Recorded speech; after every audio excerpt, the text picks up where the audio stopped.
ঢাকার বড় কমিউনিটি সেন্টারের বাইরে সুন্দরভাবে বড় বড় অক্ষরে লেখা wedding ceremony of Jungkook and Jimin. বিয়েটা অবশেষে হয়ে গেল জাঙ্গুকের সাথে তেয়ংয়ের। অদ্ভুত না, বাড়ি সাজানো গেটটাতে জাঙ্গুকের পাশে জিমিনের নাম। এমনকি কমিউনিটি হলে উপস্থিত প্রায় সবাই জানতো আজ জাঙ্গুকের সাথে জিমিনের বিয়ে হবে, কিন্তু এখন বউ বেশে জাঙ্গুকের পাশে বসে আছে তেয়ং। প্রিয় বান্ধবীর বিয়েতে এসে যে নিজেরই বিয়ে হয়ে যাবেন, এটা একদমই কল্পনা করে নিতে এখনো কিছু ভাবতে পারছে না তে। কিছুক্ষণ আগে অবধি সব ঠিকই ছিল। বিপত্তি দেখা গেল তখন, যখন জিমিনকে তে ডাকতে গিয়ে দেখে জিমিন রুমে নেই। অথচ কিছুক্ষণ আগে অবধি জিমিনের রুমেই ছিল। তারা দুজন বসে গল্প করেছিল। তখন তের ফোনে একটা আননোন নাম্বার থেকে মেসেজ আসে। মেসেজে লেখা ছিল, আমি শুধু তোমার। তে মেসেজটি পড়তেই কিছু না বুঝতে পেরে একটু অবাক হয়ে যায়, কিন্তু সে এটা বেশি গুরুত্ব দেয় না। তারপর তে একটু বিরক্ত বোধ করে তার ফোনটা তার ব্যাগে ঢুকিয়ে ব্যাগটা ওখানে রেখে তার মা বাবার কাছে চলে আসে। তারপর বরের সাথে জিমিনের কিছু কাজিনরা আর তে মিলে জিমিনকে আনতে যায়। তারা সবাই রুমে গিয়ে দেখে ফ্লোরে এলোমেলো অবস্থায় পড়ে আছে জিমিনের পরে থাকা বিয়ের শাড়ি। তে এগুলো দেখে কিছুই বুঝতে পারছিল না। জিমিনকে এখন তার খুঁজতে হবে, কিন্তু তার আগেই জিমিনের কাজিনরা বিপদ বাড়িয়ে ফেললো। তে ওদের পিছনে দৌড়ে গিয়েও ওদের আটকাতে পারেনি। তার আগে জিমিনের এক মামাতো বোন লিসা গিয়ে ঘর ভর্তি লোকের সামনে বলে দিল, মামি মামি, জিমিন আপনার পালিয়ে গেছে, তাকে খুঁজে পাচ্ছি না। এই কথা শুনে সেখানকার বেশিরভাগ মানুষই স্তব্ধ হয়ে দাঁড়িয়ে আছেন। জিমিনের বাবা কাই এই কথা শুনে সেখানেই জ্ঞান হারায়। আর মুহূর্তের মধ্যেই কনে পালানোর ঘটনাটা বিয়ে বাড়িতে আসা সকল আত্মীয়দের কানে কানে পৌঁছে যায়।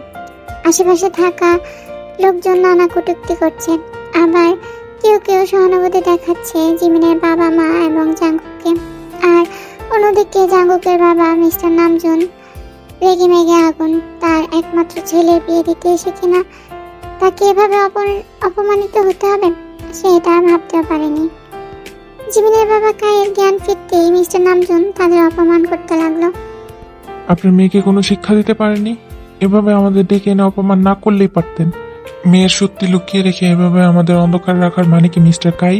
আমার আত্মীয় স্বজনের সামনে আমার মাথাটা কাটা গেল। আপনার মেয়ের যে অন্য কোথাও রিলেশন আছে সেটা তো আগে আমাদের বলেনি, তাহলে কেন আমার ছেলের সাথে আপনার মেয়ে এটা করলো? আর এইদিকে তে ভাবছেন সবাই কেন জিমিনের মা বাবাকে দোষারোপ করছে।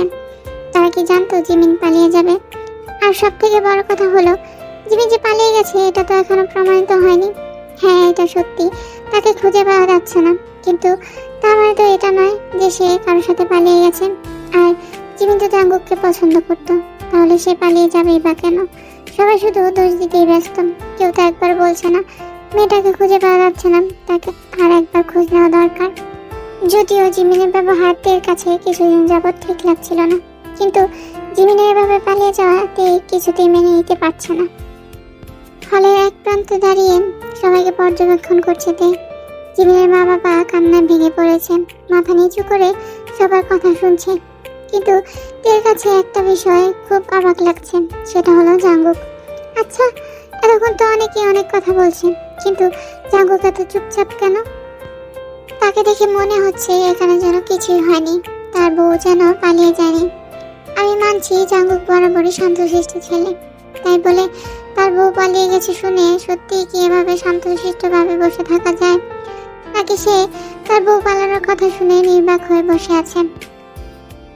জিমিন আর তের প্রথম আলাপ হয় কলেজের প্রথম দিন থেকে বেশ ভালো বন্ধুত্ব হয়ে গেছিল ওদের, কিন্তু কোথাও যেন ওদের মনে হতো ওদের বন্ধুত্বটার মধ্যে একটা ফাঁকা জায়গা আছে। জিমিন প্রত্যেকটা ব্যাপারে যেন ওকে হারিয়ে দেওয়ার চেষ্টা করেছেন।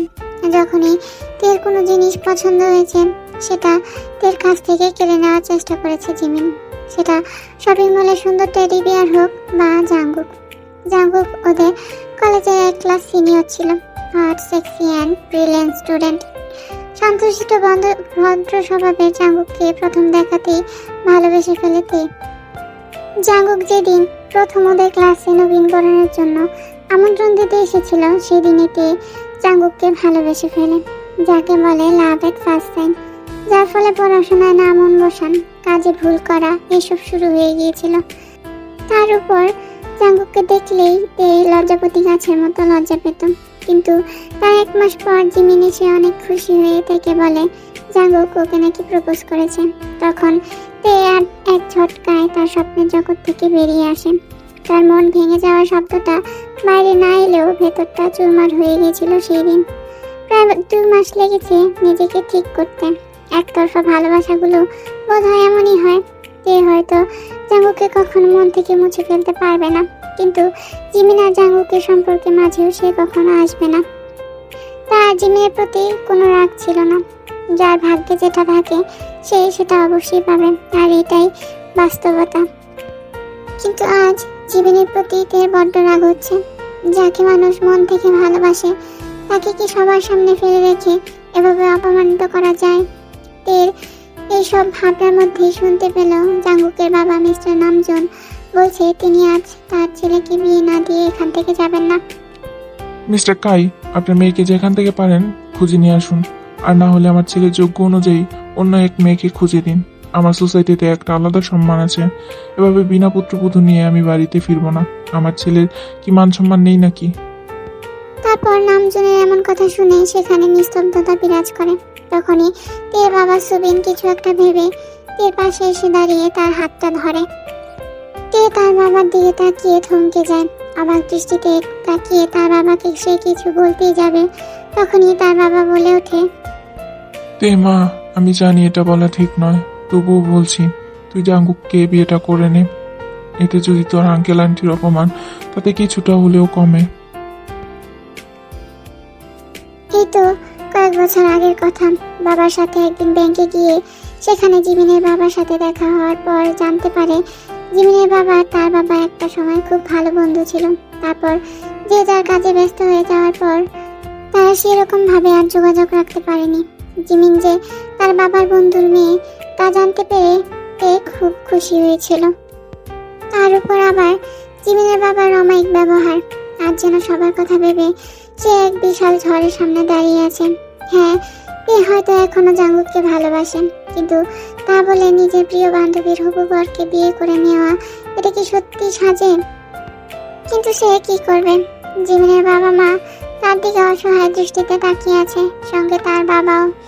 তারপরেও তার বাবার কাছে কিছুটা সময় চেয়ে জিমিন যে ঘরে বসেছিল সেই ঘরে গিয়ে বসলো তেন। সঠিক সিদ্ধান্ত নেওয়ার জন্য তার কিছুটা সময় প্রয়োজন, কিন্তু কি সিদ্ধান্ত নেবেন সে কিছুই বুঝতে পারছে না। এতক্ষণ সবাই জিমিনকে ফোনে চেষ্টা করেছে, শুধু তে বাদে, কিন্তু কোনো লাভ হয়নি। জিমিনের ফোন বন্ধ, সবাই একই কথা বলছে, কিন্তু তে নিজেও একবার জিমিনকে ফোন দিতে চায়। এই ভেবে রুমের এক কোণে থাকা টেবিলের উপর থেকে তার সাইড ব্যাগটা খুলে নিজের ফোনটা বের করলো। তখন সে এসএমএসটা আসাতে ফোনটা ব্যাগে রেখেই চলে গিয়েছিল, আর ধরা হয়নি। কিন্তু এখন ফোন অন করতেই দেখলো অনেকক্ষণ আগে জিমিনের করা কিছু মেসেজ। তাতে স্পষ্ট লেখা যে জিমিন এই বিয়ে করতে চায় না, সে অন্য কাউকে ভালোবাসে। বাকি সব যেন তে ম্যানেজ করে নেয়। নিচে আরো কিছু লেখা ছিল, কিন্তু সেগুলো আর পড়তে ইচ্ছে করে না তের। এখন জিমিনকে সে সামনে পেলে হয়তো কষিয়ে দুটো চর বসিয়ে দিত তার গালে। বিয়ে যখন করবেই না, তাহলে বিয়ের আগে কেন বললো না? নিজের বাবা মা আর জাঙ্গুককে কেন সে সকলের সামনে অপমান করলো? এখন তে জাঙ্গুকের ঘরে তাদের ফুলসজ্জার খাটে বসে আছে। জাঙ্গুকের বাবা নামজুন বিয়ে শেষ হতেই তাদের নিয়ে তাড়াতাড়ি সে স্থান ত্যাগ করে। সে 1 মিনিটও সেখানে আর দেরি করে না। জাঙ্গুকের বাড়িতে আসার পর থেকেই তের কেন যেন জানা নেই ভীষণ ভয় লাগতে শুরু করেছে। বিয়ের সময় থেকে জাঙ্গুক একটাও কথা বলেনি, একবার বলতেই বিয়ে করে নিল বিনা বাক্যে। জাঙ্গুককে বুঝতে বড় অসুবিধা হচ্ছে তের। এই বাড়িতে আসার পর থেকে এখন পর্যন্ত জাঙ্গুকের সাথে দেখা হয়নি। কে জানে জিমিন পালিয়ে যাওয়ার জন্য যদি জাঙ্গুক ওকে দোষারোপ করে, ওর উপর অত্যাচার করে টিভি সিরিয়ালের মতো। বুকের ভেতরটা ভয়ে অনেক জোরে বিট করছে, কিন্তু রাত 11টা পেরিয়ে গেল, এখনো জাঙ্গুকের আসার নাম নেই। বসে থাকতে থাকতে তেজে কখন ঘুমিয়ে পড়েছে সে নিজেও বুঝতে পারেনি। তারপর তের হঠাৎ ঘুম ভাঙতেই দেখলো রাত এখন 2:10। ফোনের অল্প আলোতে দেখলো জাঙ্গুক ঘরে নেই। তার মানে কি সে ঘরে আসেনি? কিন্তু ঘরের লাইট বন্ধ করলো কে? সে ঘুমানোর আগেও তো এই ঘরের লাইটটা জ্বলছিল। তারপর তে খেয়াল করে দেখলো ব্যালকনিতে হালকা আলোর আভাস দেখা যাচ্ছে। তারপর তে তাড়াতাড়ি বিছানা থেকে নেমে গিয়ে ব্যালকনিতে যেতেই অবাক হয়ে যায়। জাঙ্গুক সেখানে ছোট্ট একটা টেবিলের মাঝে দুটো সুন্দর রঙিন ক্যান্ডেল জ্বালিয়ে রেখেছে, আর তার পাশে একটা ট্রেতে সাজানো আছে তের পছন্দের বিভিন্ন ধরনের মাফিন। তে হাঁ করে জাঙ্গুকের মুখের দিকে তাকিয়ে সবকিছু বোঝার চেষ্টা করছে। কি করতে চাইছে জাঙ্গুক? তের এসব ভাবনার মাঝে হঠাৎ জাঙ্গুক উঠে এসে তের হাত ধরে আবার নিজের জায়গায় গিয়ে বসে তেকে তার কোলে বসিয়ে নেয়। তে তখন চমকে গিয়ে স্থির হয়ে যায়। জাঙ্গুক তখন বেশ শান্ত স্বরে বলে, এত ঘুম তোমার? আমি তো ভাবলাম তুমি আর আজকে ঘুম থেকে উঠবেই না, আর আসবেও না, আর একটু হলে এই মোমবাতিগুলো নিভে যেত। এই কথা বলেই জাঙ্গুক একটা মাফিন তুলে তের ঠোঁটে ছুঁয়ে খাওয়ার জন্য ইশারা করলো। এমন ভাব যেন ওরা প্রেম করে বিয়ে করেছে, আর আজ যেন ওদের কোনো স্পেশাল মুহূর্ত একসাথে কাটানোর কথা ছিল, যেটা তে ভুলে গেছে।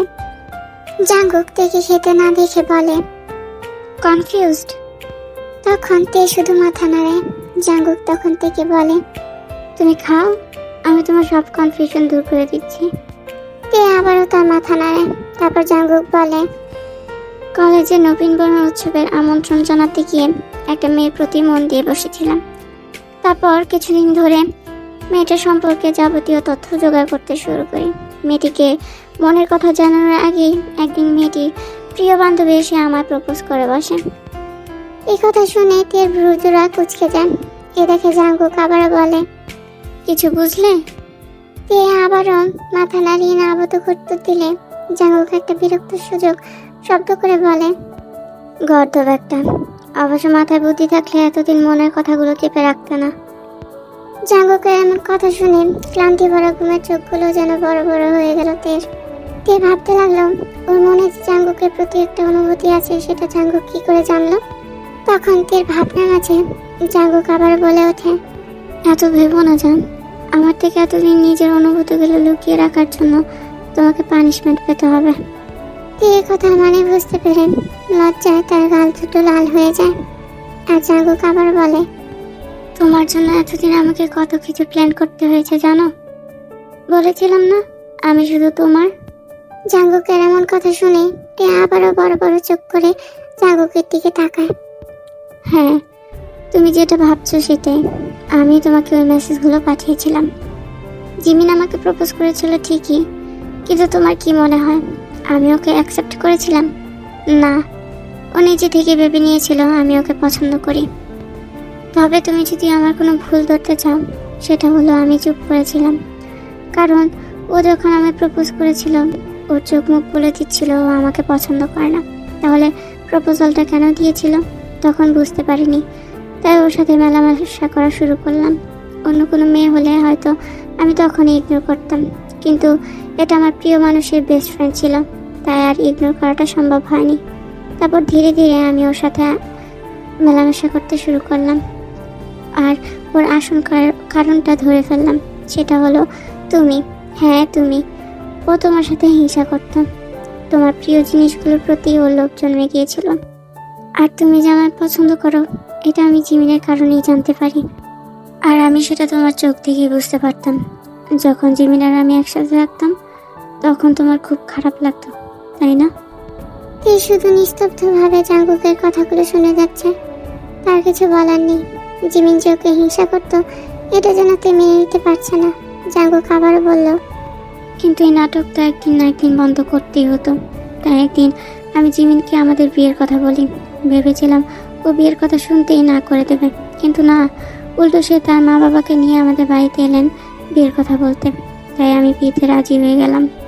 আমিও দেখতে চেয়েছিলাম ও ঠিক কত দূর এগোতে পারে, কারণ ও তো আমাকে বিয়ে করবে না, আমি তা জানতাম। জিমিন যে পালিয়ে যাবে এটাও জানতাম, কারণ ও আমার এক বন্ধুকে ভালোবাসেন। ও ভেবেছিল আমি হয়তো কিছুই জানি না। জিমিন যে পালিয়ে যাবে এটা আমি জিমিনের আম্মুকে বলেছিলাম, কিন্তু উনি বিশ্বাস করেননি। আজ জিমিনের কারণে জিমিনের মা বাবা সবার সামনে অপমানিত হয়েছেন, আর আমার বাবার কাছ থেকে এতে শুধু জিমিনের দোষ আছে। আর আমি ভেবে রেখেছিলাম জিমিন যখন পালিয়ে যাবে আমি সবার কাছে তোমাকে বিয়ে করার কথা বলবো। কিন্তু দেখো আমার শ্বশুরমশাই আমার কাজটা সহজ করে দিল, আমাকে আর কোনো কষ্টই করতে হলো না। এবার সব বুঝতে পেরেছ আমার বোকা বউ? তে সব কথা শুনে তার চোখ থেকে অঝরে পানি পড়তে থাকে। জাঙ্গুক তখন তের চোখের পানিগুলো মুছে দিয়ে বলেন, একদম কেঁদে সময়গুলো নষ্ট করবে না তে। এমনিতে অনেকগুলো সময় তুমি নষ্ট করে ফেলেছ। এখন থেকে আমি শুধু তোমার আর তুমি শুধুই আমার। এই বলে জাঙ্গুক তের মুখটা তার সামনে এনে তের চোখের পানিগুলো তার ঠোঁট দিয়ে শুষে নেয়। তে লজ্জায় তার চোখ বন্ধ করে নেয়। তারপর জাঙ্গুক বলে, আমার লজ্জাবতী লতা, এতদিন নিজেকে অনেক সামলে রেখেছি, আর পারছি না। Now can I kiss you please? তে এখনো চোখ বন্ধ করে আছে। জাঙ্গুককে সে কিছুই বলছে না। জাঙ্গুক তের চোখ বন্ধ করে রাখাটাকে সম্মতি হিসেবে ভেবে নিয়ে তেকে কিস করতে শুরু করে। এক পর্যায়ে জাঙ্গুক থেকে কিস করতে করতে সফট কিস ডিপ কিসে পরিণত হয়। কিস করতে করতে জাঙ্গুক থেকে বেরিয়ে নিয়ে শুয়ে দেয়। তারপর আস্তে আস্তে জাঙ্গুক তের গলায় ঘাড়ে কিস করতে থাকে। আর তে এই প্রথম কোনো পুরুষের ছোঁয়া পেয়ে কেঁপে কেঁপে উঠছে। তারপর তাদের মধ্যে যা হয় তাই হয়।